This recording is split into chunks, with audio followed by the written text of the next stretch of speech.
I've worked in and around the off-the-shelf corporate learning market for over 20 years, and I have to say, for a long while, not much really changed. A lot of the same players were doing a lot of the same things. Though recently I have begun to see a change. I've seen new players entering the market, some of which are really driving up quality, and I've seen technology take a more prominent role.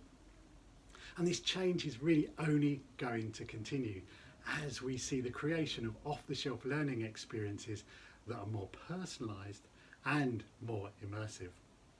A big change that I've seen is the rise of the digital sensorium.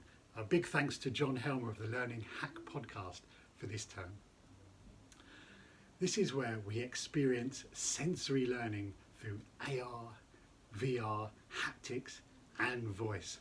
Of these, VR is certainly beginning to find its niche, especially in the area of behavioural training and in the area where stuff is really hard to train in the real world.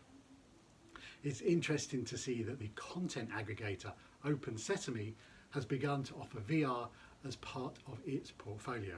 To me, this means it's gone mainstream. Then haptics. Haptics is something that is really, really exciting.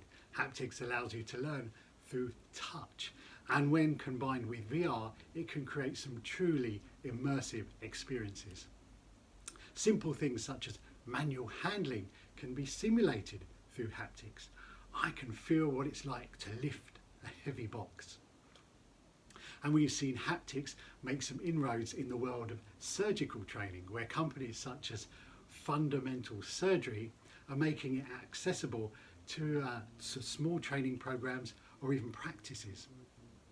Haptics does come with an interesting consideration. I recently spoke to Robin Scott of the VR company Make Real, and he told me how at an event he was shot whilst wearing a haptic suit and it hurt. It begs the question, if you die in haptics, do you die in real life? And when it comes to voice, it's hard to ignore the numbers.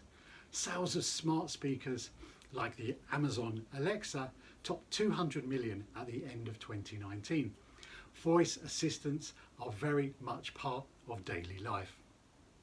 And in the consumer world, people have been learning languages on smart speakers for a while now. Though adoption of this technology in the corporate world for learning has been a little slower. You don't see Alexas or Echoes dotted around your average workplace, like they are, dotted around our homes, though it's just a matter of time before this type of technology is commonplace in some way, shape or form. So, any of the areas of the digital sensorium on your learning agenda? If not, it might be time to at least be checking them out. Join me next time when I'll be looking at how AI is having an effect on the off-the-shelf market. You can catch more of me on my YouTube channel, Carl Learns, and feel free to follow me or even connect. So until next time,